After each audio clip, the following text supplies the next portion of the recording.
नमस्कार दोस्तों, स्वागत है आपका फटाफट खबरों में। लेकिन उससे पहले अगर आप भी हिंदू मुसलमान भूलकर इस बीमारी से लड़ने में देश के साथ हैं तो आप इस वीडियो को लाइक कीजिए और लाल बटन को दबाकर इस चैनल को फ्री में सब्सक्राइब करके घंटी बजाकर कमेंट में लिखिए जय हिंद।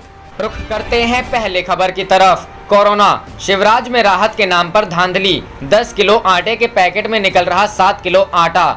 जी हां दोस्तों, कोरोना और लॉकडाउन के बीच इस समय सबसे ज्यादा किसी को परेशानी हो रही है तो वो गरीब दिहाड़ी मजदूर हैं। ऐसे में सरकार भी कोशिश में लगी है कि ऐसे लोगों तक सबसे पहले सहायता के नाम पर राशन और जरूरी चीजें पहुंचाई जाए। केंद्र के साथ साथ राज्य सरकारें भी ऐसे ही कोशिश कर रही है, जो वाकई में सराहनीय है। लेकिन इन सबके बीच घोटालों के आदी हो चुके कुछ नेता अपनी हरकत से बाज नहीं आ रहे हैं। हैरान करने वाला मामला मध्य प्रदेश के ग्वालियर से है, जहां शिवराज सरकार द्वारा दिए गए आटे में गड़बड़ी का मामला सामने आया है। दरअसल कोरोना वायरस महामारी के दौरान जरूरतमंद लोगों के लिए राज्य सरकार ने 10 किलो आटा देने की शुरुआत की है। इस योजना के लिए नागरिक खाद्य आपूर्ति विभाग 10 किलो के पैकेट तैयार कर रहा है। लेकिन इस योजना की आड़ में कुछ लोग नाम के साथ अपने राशन भी कमा रहे हैं। वो ऐसे कि ग्वालियर में इन पैकेट में 3 किलो तक आटा कम निकलने की शिकायत मिल रही है। पैकेट में कम आटा होने की पहली शिकायत नई सड़क पर स्थित एक राशन की दुकान से मिली। जब एक व्यक्ति ने वजन कराया तो वह 8.85 किलो निकला। इसके बाद दुकान पर खड़े अन्य लोगों ने भी आपत्ति जताते हुए हंगामा शुरू कर दिया। रुख करते हैं अगली खबर की तरफ। लॉकडाउन के बीच कोटा में फंसे बच्चों को वापस नहीं लाएंगे नीतीश कुमार, कहा ये गरीब मजदूरों संग नाइंसाफी करने जैसा। जी हां दोस्तों, बिहार के मुख्यमंत्री नीतीश कुमार ने राजस्थान के कोटा में कोचिंग में पढ़ने वाले बच्चों को राज्य वापस लाने से मना कर दिया है। इस मामले में मुख्यमंत्री का कहना है कि बिहार के बच्चों को अगर हम वापस लाने के लिए बसें भेजेंगे तो ऐसा करने से देश के अन्य हिस्सों में फंसे प्रवासी मजदूरों के साथ नाइंसाफी करना होगा। नीतीश कुमार ने कहा कि कोटा में फंसे बच्चों को कोरोना वायरस के कारण हुए लॉकडाउन के दौरान वापस नहीं लाया जाएगा। उन्होंने कहा कि कोटा में रहकर पढ़ने वाले बच्चे संपन्न परिवार से आते हैं। कई बच्चों के तो माता पिता भी उनके साथ वहीं रहते हैं। ऐसे में उन्हें क्या दिक्कत हो सकती है। इस दौरान मुख्यमंत्री ने यह भी कहा कि अगर कोटा में फंसे बच्चों को बिहार वापस लाना चाहिए तो ऐसे में अपने परिवार से दूर राज्य से बाहर रह रहे गरीब लोगों को भी उनके परिवार के पास लाकर छोड़ना चाहिए। किसी को लॉकडाउन के दौरान बुलाना नाइंसाफी है। आपको बता दें कि यूपी सरकार राजस्थान में फंसे छात्रों को वहां से निकालने के लिए बसें भेज चुकी है। खबरों के अनुसार कोटा से बच्चों को वापस लाने के लिए यूपी सरकार ने 300 बसें भेजी हैं। इसी मामले पर नीतीश कुमार ने यूपी सरकार पर हमला बोलते हुए कहा था कि राजस्थान सरकार लॉकडाउन में कोटा से बसें ना निकलने दे। उन्होंने कहा था कि बस भेजने का फैसला पूरी तरह से लॉकडाउन का माहौल उड़ाने वाला फैसला है। रुख करते हैं अगली खबर की तरफ। ट्रेन से कोलकाता से दर्जन भर यात्री आए रांची, स्टेशन पर उतर आराम से चलते बने। जी हां दोस्तों, कोलकाता से रांची आ रहे 2 बोगी की विशेष पार्सल ट्रेन में दर्जन भर यात्री रांची रेल मंडल में प्रवेश कर गए। आश्चर्य यह है कि इन यात्रियों के आने की भनक किसी भी पदाधिकारी को नहीं लगी। यात्री बड़े ही आराम से हटिया और आसपास के स्टेशनों पर उतर गए। हालांकि रेलवे प्रशासन इससे इनकार कर रहा है। लॉकडाउन की उड़ी जमकर धज्जियां। CPRO रांची रेल मंडल नीरज कुमार के अनुसार ट्रेन में जो भी आए हैं वे सभी रेलकर्मी हैं। सामान को उतारने के बाद वे वापस ट्रेन से चले गए, जबकि पार्सल बोगी में बैठने वालों की संख्या अधिक थी। ऐसे में शारीरिक दूरी का भी ख्याल नहीं रखा गया। लॉकडाउन की जमकर धज्जियां उड़ाई गईं। यात्रियों की नहीं हुई स्क्रीनिंग। जानकारी के मुताबिक पार्सल बोगी में रेल कर्मियों द्वारा बड़ी लापरवाही बरती गई। चलती ट्रेन में खाना बनाने के लिए स्टोव का इस्तेमाल किया गया। यह सुरक्षा की दृष्टि से एक बड़ी लापरवाही है। ट्रेन गुरुवार की शाम 6 बजे हावड़ा से हटिया के लिए खुली थी और शुक्रवार को दोपहर 3 बजे हटिया पहुंची। इस दौरान बोगियों से दर्जनों यात्री बैग लेकर निकले और स्टेशन से बाहर चले गए। इस दौरान यात्रियों की ना तो स्क्रीनिंग हुई और ना ही यह पूछा गया कि कहां से आ रहे हैं। सूत्रों के अनुसार ट्रेन से आए लोग हरमू, कोकर, खेलगांव, रातू रोड इलाके में गए हैं। हालांकि इसकी आधिकारिक पुष्टि अब तक नहीं हो सकी है। रेलवे के अधिकारी से आधिकारिक पुष्टि के बाद स्थिति पूरी तरह स्पष्ट होगी।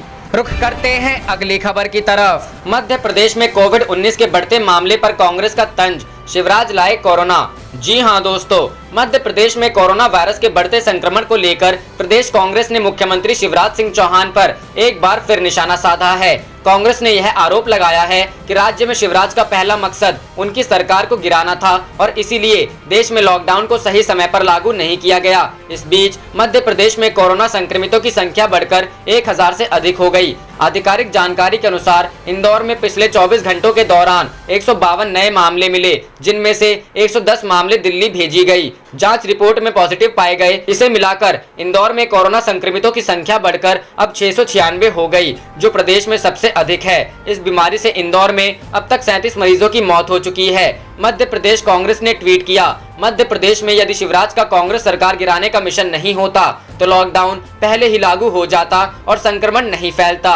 रुख करते हैं अगली खबर की तरफ। कोरोना लॉकडाउन के बीच राहुल गांधी ने ट्रकों में भरकर अमेठी भेजा खाना और दूसरे जरूरी सामान। जी हां दोस्तों, कांग्रेस नेता राहुल गांधी ने कई ट्रक भरकर अनाज और अन्य जरूरी सामान अमेठी के लोगों की मदद के लिए भेजा है। यह बात कांग्रेस के अमेठी जिलाध्यक्ष ने बताई है।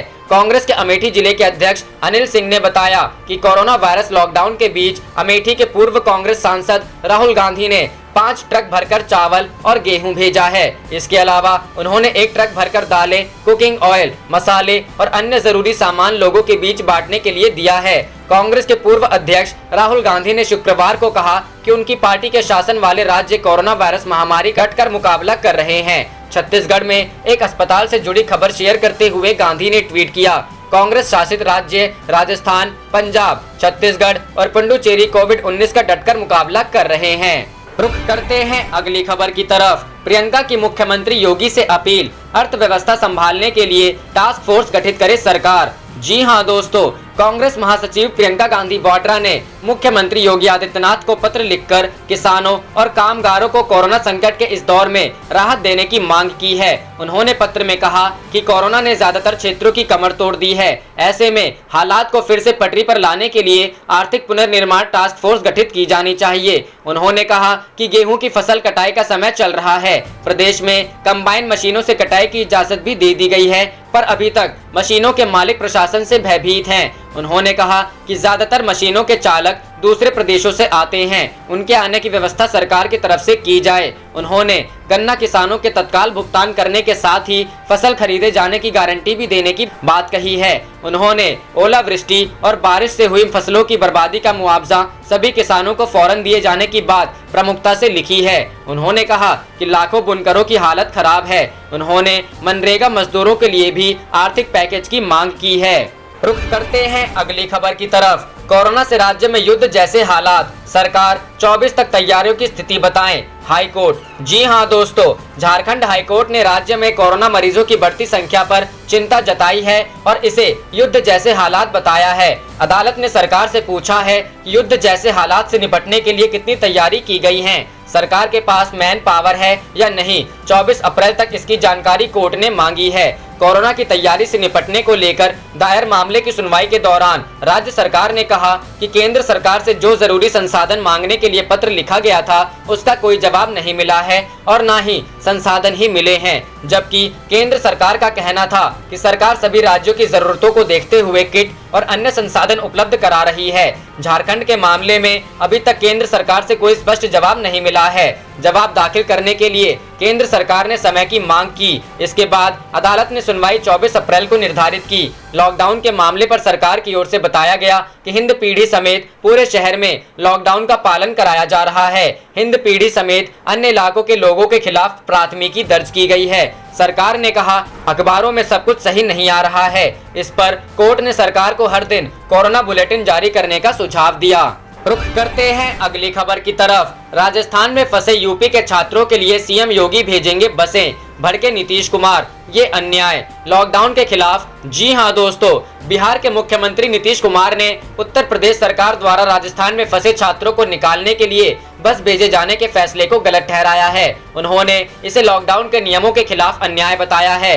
नीतीश कुमार का यह बयान योगी सरकार के फैसले पर है, जिसमें उत्तर प्रदेश के जो बच्चे राजस्थान के कोटा में फंसे हुए हैं उनको निकालने के लिए आगरा से शुक्रवार को 200 बसें रवाना की गई। बिहार के मुख्यमंत्री ने कहा, जिस तरह से कोटा से छात्रों को लाए जाने के लिए बसें भेजी जा रही हैं, यह लॉकडाउन के सिद्धांत के साथ अन्याय है। गौरतलब है कि राजस्थान के कोटा में अलग अलग परीक्षाओं की तैयारी के लिए गए यूपी, बिहार और देश के अन्य राज्यों के छात्र लॉकडाउन के बीच वहीं फंस गए हैं। उनके पास गुजारे के लिए पैसे खत्म हो गए हैं। ऐसे में छात्र लगातार प्रशासन से गुहार लगा रहे हैं कि उन्हें उनके घर पहुंचाने की व्यवस्था की जाए।